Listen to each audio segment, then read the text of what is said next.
December 22nd, 2020, 11:22 p.m. I keep having dreams about a girl who went missing from my high school. I'm 24 years old and currently live across the country from my hometown, so I haven't really thought about high school for almost a decade. But recent events have got me racking my brain for those memories. Every night for the past 6 nights, I have been having these dreams that appear to be retelling a story, always taking place in my old high school and always involving the same girl, Rachel Currid. Rachel went missing when I was a senior and she was a junior, so I didn't know her very personally. From what little I knew, she was pretty reserved and private, only associating with a select group of people in the school. Nobody knew much about her, except for the fact that she came from a wealthy family and that her older brother, Carson, had a history of troublemaking and violence at the school. Shortly before Rachel's disappearance, Carson was pulled out of school and sent to some kind of mental institution with no explanation. Some of the adults rumoring that his violent tendencies became too much to handle for their parents. After he was sent away, Rachel didn't come to school for 2 weeks. The day that Rachel returned was eventful, to say the least. I remember the shock that I felt when I saw her walking down the hall for the first time in 2 weeks, and then the dread that replaced it when my eyes fell upon the bruises that littered her exposed skin and sunken eyes. Rachel's eyes never left the floor to meet mine. Halfway through the day, a police officer showed up and pulled Rachel out of class. Apparently, the school faculty had reported her repeated absences with little response, but the physical state she had showed up in that day was enough for the police to actually investigate. That was the last time I ever saw Rachel.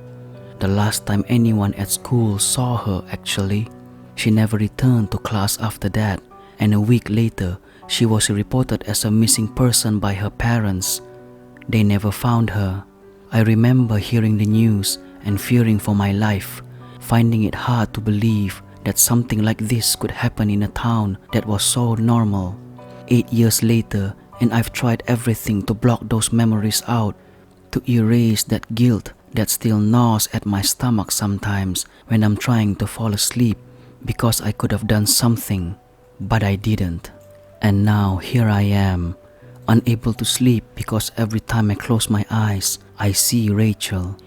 Maybe I'm slowly losing it due to the sleep deprivation, but I can't help but feel like these dreams mean something, almost like she's trying to tell me something.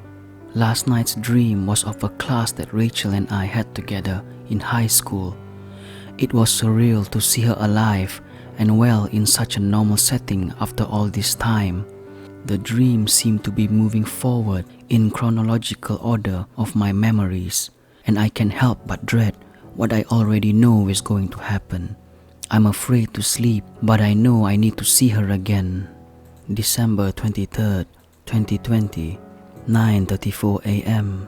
I saw her again, but this time everything about the dream was different. It was dark and distorted, like something out of a fever dream, and the sound of loud screaming filtered in and out of my ears constantly. I looked around and found myself in an unfamiliar room. It looked to be some sort of living room, adorned with expensive furniture. I heard a loud crash and looked towards the source of the sound to find Rachel's brother. Why is he here? He screamed and was throwing things around the room. Rachel is there too. She's trying to stop him. Carson grabbed her by the neck and threw her into the glass coffee table, shattering it instantly. I stood frozen in place as Rachel writhed on the floor in pain. Carson breathing heavily in the corner of the room. A woman who I presumed to be Rachel's mother came into the room and slowly looked around. Without saying a word, she walked over to her son and gently grabbed his arm, leading him away from the scene, leaving Rachel there, alone. I don't know what to make of this dream. Did this actually happen to Rachel? Is this what caused Carson to have to be sent away? I have so many questions. Nothing seems to make sense anymore. December 23rd, 2020, 5:46 p.m. I've been doing research on the Currid family all day. I couldn't focus on anything else if I tried. Their family is enormous and much richer than I thought. Apparently, the father is a corporate lawyer and is a well-known figure in the political world. The only public information I could find for Rachel was her academic awards and her pictures during Currid family events. I think she used to have a Facebook, but her family must have deleted it. I found almost nothing about Carson on the internet. No school records, no family portraits, no social media platforms, nothing. It almost seems like he was trying to stay out of the public eye. After searching around on her mother's Facebook page, I found a long message post from about 8 years ago. It was a statement made explaining why Carson was pulled out of school and gave a sugar-coated version of his mental health issues that led them to send him to a psychiatric hospital in Pennsylvania. In the post, she gave the name of the psychiatric hospital, so in a moment of desperation, I took it upon myself to search up the number for the hospital and give them a call. Obviously, they couldn't tell me much because of confidentiality, but they were able to tell me one very important thing. Carson Currid is not a patient there. He has never been a patient there. They have no record of his file or ever meeting him. His parents are lying. They're covering something up. I know it. If he didn't go to a psychiatric hospital, then where the hell did he go? What does this family have to hide? Maybe I'm going crazy. December 24th, 2020, 4:56 a.m. The dreams are getting more intense, more real. Fate is trying to tell me something in some twisted, confusing way. When I opened my eyes in the dream, it was dark. I saw the figure of Rachel stumbling through the forest, the overcast moon making it almost impossible to see. I followed her, but my legs were not moving. It's kind of like if I were experiencing it without fully being there, with no control over my body. Eventually, she walked into a clearing in the forest that turns into a cliff overlooking the lake. This place felt familiar to me. There's someone there waiting for her. It was Carson.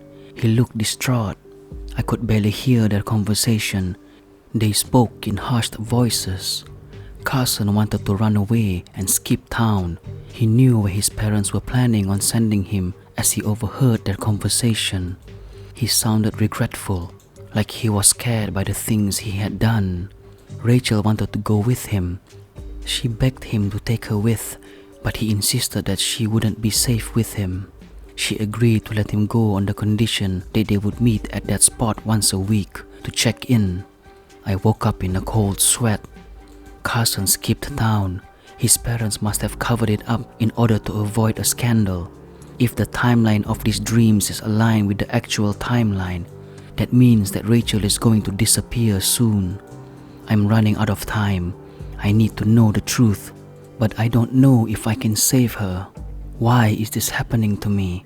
I think my next dream will be my last one. December 25th, 2020, 1:07 p.m. I have never been so horrified in my life. There is no fucking way that this is happening. I cannot believe or explain what I've just seen in my dream. I'm still trying to process if what I saw was real. I opened my eyes in the dream and I am back at the cliff in the forest. Rachel is there too, sitting on the ground. She looked scared. Carson appeared from the other side of the clearing, looking visibly upset. Rachel began to shake and stood up. He immediately began to yell at her, screaming that she was a traitor and just as bad as them. Rachel had told her parents where Carson was staying. They called the police and gave them the address. The police came to his apartment, but he climbed down the fire escape and came straight here. Rachel began to cry. She had been worried about him. He hadn't contacted her in days, and she was worried something happened to him. So she broke and told their parents. Carson didn't care. He was too far gone into his fit of rage to understand her true intentions. Without warning, he began to attack her, punching and kicking her repeatedly as she begged him to stop. Eventually, he grew tired and left her laying there, bloody and alone. I tried to scream for her, but no noise came out of my mouth. I closed my eyes and opened them again. I'm walking down the hallway of my high school. Everyone was staring at me strangely, and I didn't know why. I walked into the girls' bathroom and glanced up into the mirror. I was not prepared to see the face of Rachel Currid staring back at me. My exposed face and neck were covered in dark bruises. The hairs on the back of my neck stood up as I began to realize the situation I was in. This is the day that Rachel came back to school and the day she went missing. I'm reliving this day through Rachel's eyes. Why hasn't this happened until now? I stumbled away from the mirror, swinging the bathroom door open, only to be met with a police officer. He gently grabbed my upper arm and told me in a low voice that I needed to come with him. I closed my eyes and opened them. I am in an interrogation room at the police station. They asked me about Carson. They asked me about the bruises too. They know that I know where Carson is. They know he did this to me. I want to tell them what happened so bad. I want to tell them what is going to happen to me, but I can't. I opened my mouth, but no noise came out. Rachel won't let me speak. I closed my eyes and opened them. I am back at the high school, but it's dark. It's so dark everywhere. I don't know how I got here. I saw a light coming from one of the classrooms and I walked towards it. Carson is sitting in the middle of the classroom, waiting for me. He turned to face me, and the crazed look in his eye sent chills down my spine. He looked like a wounded animal. He told me that he knows the police were questioning me and that he knows I told them where he was. I told him he was wrong, that I stayed silent. He didn't believe me. Carson reached deep into his pocket and pulled something out. It was a gun. He slowly raised it to the level of my forehead. He told me that I was too much of a liability and that he was tired of hurting me. I stared him in the eyes and he spoke, but somehow I did not feel scared. I think a part of Rachel was relieved that everything would be over. With one last look, Carson pulled the trigger and my vision went black. Once again, I was seeing Rachel and Carson from a third-person perspective, and I couldn't help but drop to my knees in anguish at the sight of Rachel's lifeless body. Slowly and painfully, I watched Carson pick up her body and carry it outside, leaving a trail of her blood behind him. He stopped in an area by the school's football field underneath the bleachers and began digging. My eyes widened as I realized what he was doing. He was burying her there. I squinted my eyes shut as hard as I could, desperately needing to escape from this nightmare. When I opened my eyes again, I was awake and in my bed. The first thing I did was run to the bathroom and throw up all the contents of my stomach. I didn't know what to do at that point, so I laid back down in my bed and stared at the ceiling. I didn't know if what I saw in my dream was real, but it felt so real that it left me with an unsettling feeling in my chest. Should I call the police? I didn't want to give them false information and make myself look like a lunatic. But if the information is true, then maybe Rachel is still buried there. With shaking hands, I searched up the phone number for the police station of my old hometown and hovered over the dial button. I called in the information as an anonymous tip. It means they don't know who I am, but it also means I don't get any updates on the situation. I guess I'll just have to wait and see. December 28th, 2020, 7:46 p.m. They found her.